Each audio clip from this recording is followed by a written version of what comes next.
Hello everyone, welcome to today's class. आज की इस क्लास में हम स्टडी करेंगे आरएनए के बारे में। आरएनए जो है, इट्स फुल फॉर्म इज़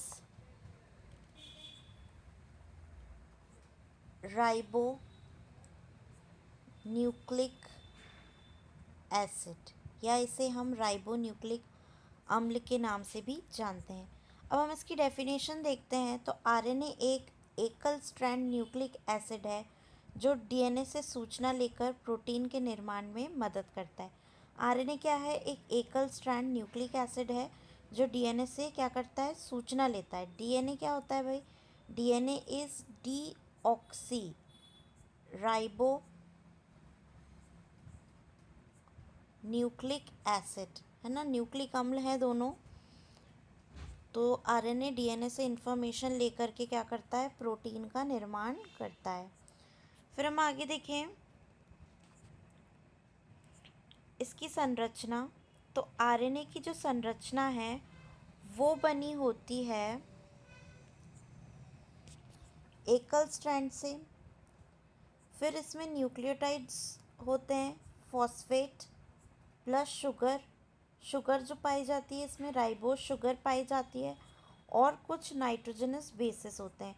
अब अगर हम नाइट्रोजनस बेसिस की बात करें तो आरएनए में जो नाइट्रोजनस बेसिस होते हैं वो होते हैं adenine, uracil, guanine and cytosine. Then हम अगर शुगर की बात करें तो आरएनए में राइबोज शुगर उपस्थित होती है। आरएनए के प्रकार की बात करें तो आरएनए 3 प्रकार के होते हैं। मैसेंजर आरएनए जिसे हम एमआरएनए कहते हैं, ट्रांसफ़र आरएनए जिसे टीआरएनए कहा जाता है, एंड राइबोसोमल आरएनए जिसे आरआरएनए कहा जाता है। एमआरएनए की बात करें तो एमआरएनए जो है डीएनए की जानकारी को राइबोसोम तक ले जाता है। एमआरएनए का काम ही ये होता है कि वो जो डीएनए की जानकारी है उसको राइबोसोम तक ले जाएगा। टीआरएनए की बात करें तो अमीनो एसिड्स जो होते हैं को प्रोटीन निर्माण स्थल तक ले जाते हैं। मतलब अमीनो एसिड्स को क्या करते हैं? प्रोटीन निर्माण स्थल तक ले जाने का काम करते हैं। देन हम आरआरएनए की बात करें तो आरआरएनए जो है वो राइबोसोमल आरएनए कहलाता है। और ये जो राइबोसोमल आरएनए है राइबोसोम का हिस्सा होता है। राइबोसोम का काम होता है प्रोटीन संश्लेषण करना। प्रोकैरियोटिक सेल्स में 70S राइबोसोम्स पाए जाते हैं, और जो यूकैरियोटिक सेल्स होते हैं उसमें 80S राइबोसोम्स पाए जाते हैं। तो इन सब आरएनएस का काम क्या है भाई? अलग अलग इन सभी के फंक्शंस हैं। इंडिविजुअली हम तीनों के बारे में स्टडी करेंगे, mRNA, tRNA and rRNA. These are the basic types of RNA. अब हम आगे देखते हैं एमआरएनए क्या होता है। तो एमआरएनए वह आरएनए है, यह आरएनए का वह प्रकार है जो डीएनए से क्या करता है? आनुवांशिक सूचना या जेनेटिक इन्फॉर्मेशन को ले करके क्या करता है भाई? डीएनए से आनुवांशिक सूचना या जेनेटिक इन्फॉर्मेशन को ले करके प्रोटीन संश्लेषण या प्रोटीन सिंथेसिस का काम करता है। प्रोटीन सिंथेसिस का काम करता है और राइबोसोम तक पहुंचाता है। यह आरएनए वह प्रकार का आरएनए है जो आनुवांशिक सूचना लेकर प्रोटीन संश्लेषण के लिए राइबोसोम्स तक पहुंचाता है। अब क्वेश्चन ये आता है कि इसको मैसेंजर आरएनए ही क्यों कहा जाता है? मैसेंजर इसलिए कहा जाता है क्योंकि यह डीएनए और प्रोटीन के बीच में ये क्या करता है? संदेशवाहक का काम करता है। अब आप आगे देखें एमआरएनए की संरचना संक्षेप में, कि एमआरएनए की संरचना एग्जैक्टली कैसे होती है। सो फर्स्ट पॉइंट में आप देख सकते हैं 5 प्राइम कैप है। 5 प्राइम कैप जो है उस पर एमआरएनए के 5 प्राइम छोर पर 7 मिथाइल ग्वानोसाइन कैप लगी होती है। क्या लगी होती है? 7 मिथाइल ग्वानोसाइन कैप लगी होती है जो एमआरएनए को स्थिरता देती है और राइबोसोम द्वारा पहचान में मदद करती है। तो ये हो गया 5 प्राइम कैप के बारे में। देन हम देखें अगला पॉइंट इसमें है लीडर सीक्वेंस। लीडर सीक्वेंस क्या होता है? तो कैप और स्टार्ट कोडॉन के बीच में नॉन कोडिंग क्षेत्र होता है जो ट्रांसलेशन नियंत्रित में मदद करता है। उस सीक्वेंस को हम क्या कहते हैं? लैडर सीक्वेंस या leader sequence. Then third point is coding region. Coding region जो है इसे ऑफ ओरिजिन भी कह सकते हैं, ORF भी कह सकते हैं। mRNA का मुख्य हिस्सा, mRNA का जो मुख्य हिस्सा होता है उसमें फर्स्ट है स्टार्ट कोडॉन। इसको हम इनिशिएशन कोडॉन के नाम से भी जानते हैं। इनिशिएशन मतलब शुरुआत करना, that is AUG, adenine, uracil और ग्वानिन से मिलकर के ये बनता है। फिर जो 3 स्टॉप कोडॉन्स होते हैं, ये जो कोडॉन्स हैं ये एक टॉपिक आता है जेनेटिक कोड, वहाँ से आप समझ सकते हैं।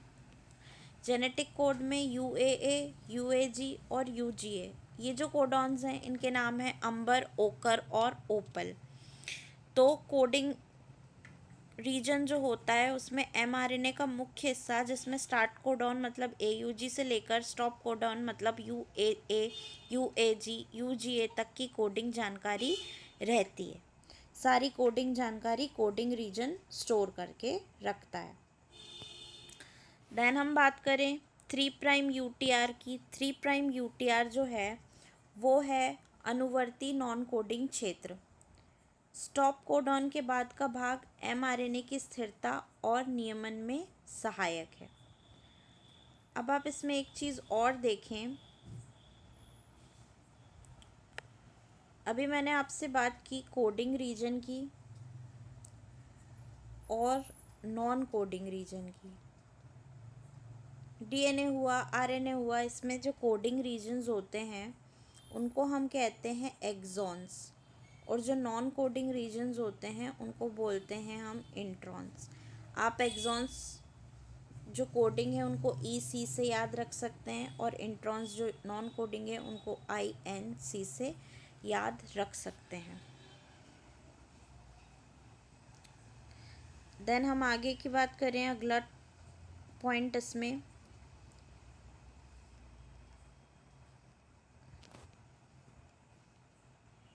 Poly A tail. Poly A tail जो है वो क्या है?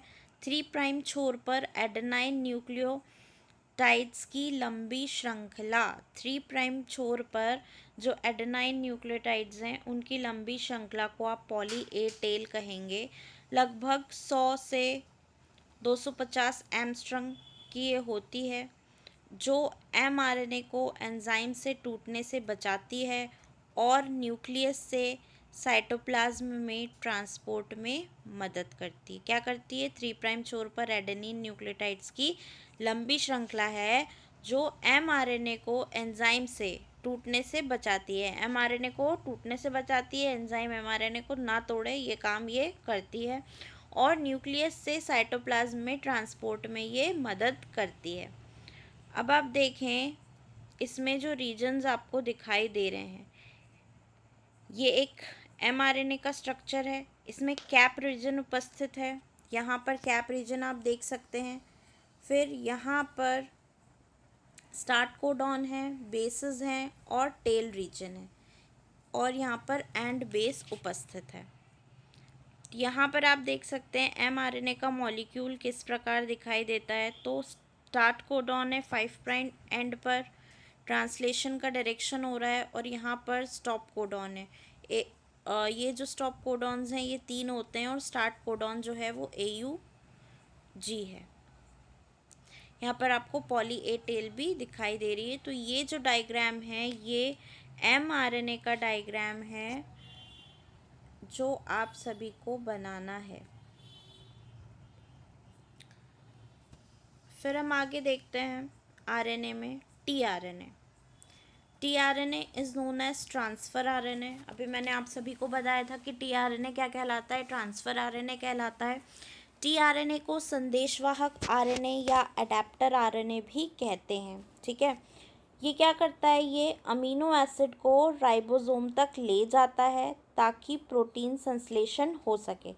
अब अमीनो एसिड्स का जो मेन फंक्शन है वो है प्रोटीन का सिंथेसिस करना या संश्लेषण करना। अमाइनो एसिड्स जो हैं ये क्या करते हैं, प्रोटीन बनाने के लिए एक दूसरे से जुड़ते हैं पेप्टाइड बंधों के माध्यम से। फिर हम देखें कि जो एडेप्टर आरएनए या टीआरएनए है, इसका जो आकार है वो क्लोवर लीफ जैसा होता है। कैसा होता है? क्लोवर लीफ जैसा होता है। इसमें एंटीकोडॉन लूप होता है जो एमआरएनए के कोडॉन को पहचानता है। क्या होता है भाई? इसमें एंटीकोडॉन लूप होता है जो एमआरएनए के कोडॉन को पहचानता है। इसके 3 प्राइम छोर पर, मतलब 3 प्राइम एंड पर सीसीए सीक्वेंस होता है जहां अमीनो एसिड जुड़ता है। अब अमीनो एसिड के जुड़ने के लिए भी एक सीक्वेंस की आवश्यकता होती है और उस सीक्वेंस को हम कहते हैं सीसीए सीक्वेंस।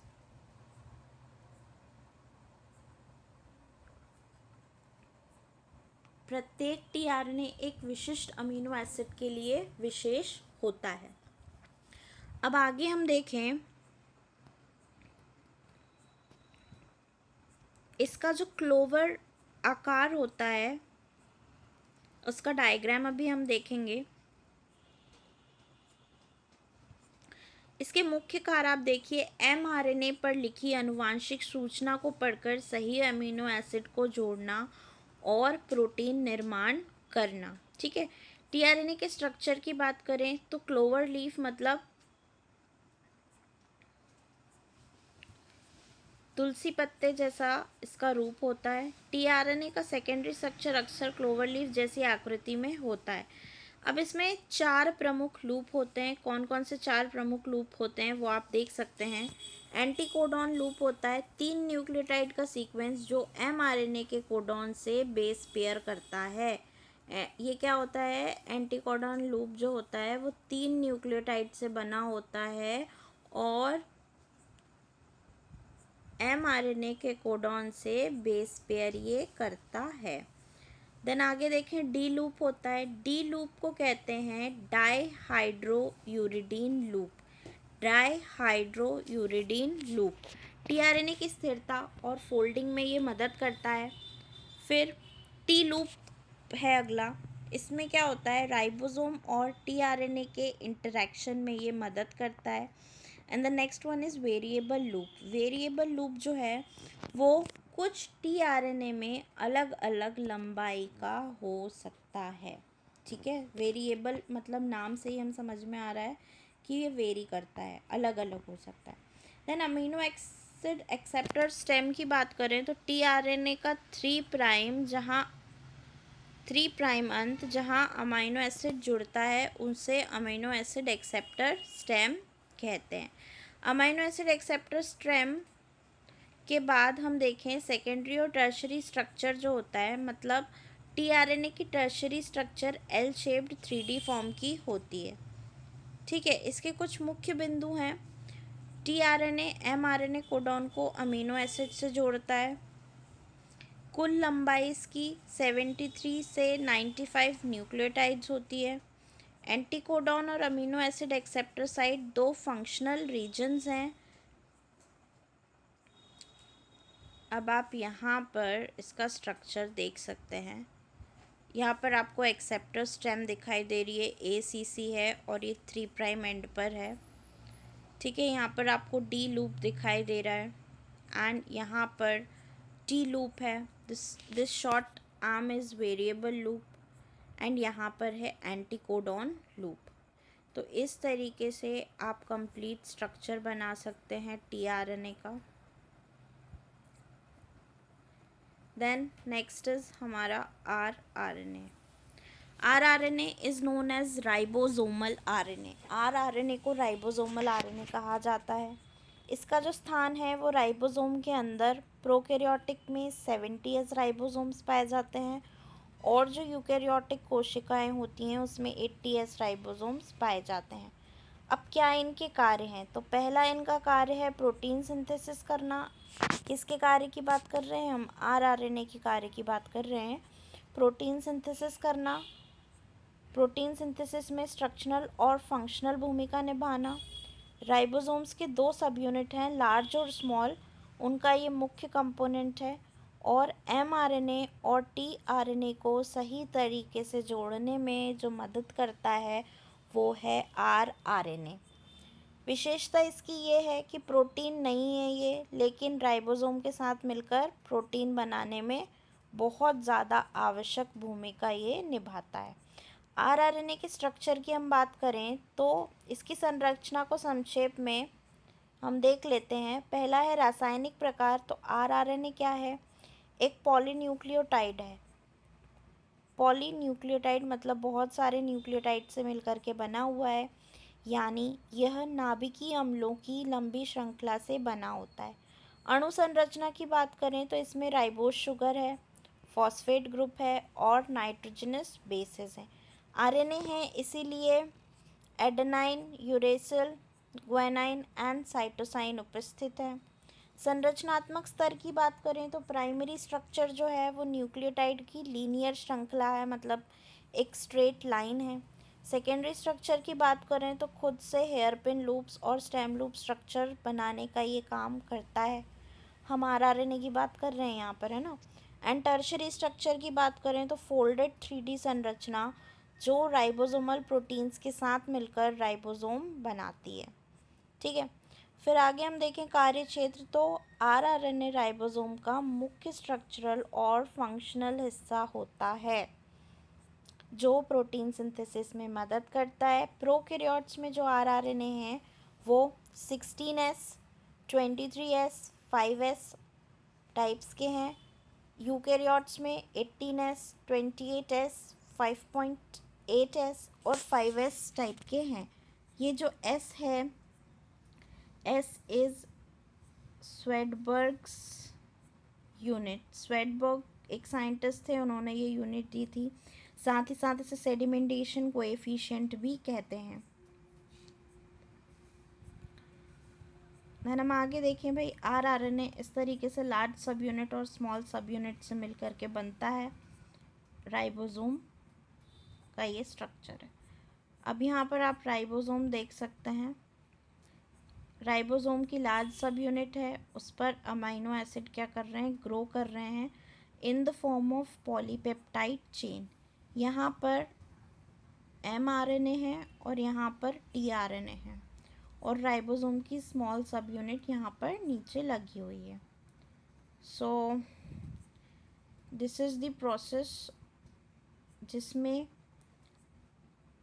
ट्रांसक्रिप्शन और ट्रांसलेशन होता है और प्रोटीन बनता है। रेप्लिकेशन की प्रक्रिया है ये according to the central dogma of molecular biology. आणविक जैविकी में एक मुख्य सिद्धांत होता है सेंट्रल डॉगमा, उसके अकॉर्डिंग जब भी डीएनए mRNA बनाता है तो वो ट्रांसक्रिप्शन और रिवर्स ट्रांसक्रिप्शन की प्रोसेस में रहता है। इसे अनुलेखन और अनुवादन कहते हैं। तो रेप्लिकेशन जब हो रहा है तो यहाँ पर डीएनए जो है वो ट्रांसक्रिप्शन और रिवर्स ट्रांसक्रिप्शन कर रहा है, मतलब डीएनए से mRNA बन सकता है और mRNA से वापस डीएनए बन सकता है। और फिर यहाँ पर जो ट्रांसलेशन होता है वो एक कंटिन्यू प्रोसेस होती है और वो प्रोटीन बनाती है, या हम बोल लें कि वो पॉलीपेप्टाइड चेन बनाती है या एंजाइम्स बनाती है। So this is the whole concept of RNA. I hope आपको ये समझ में आया होगा। Keep studying. Thank you.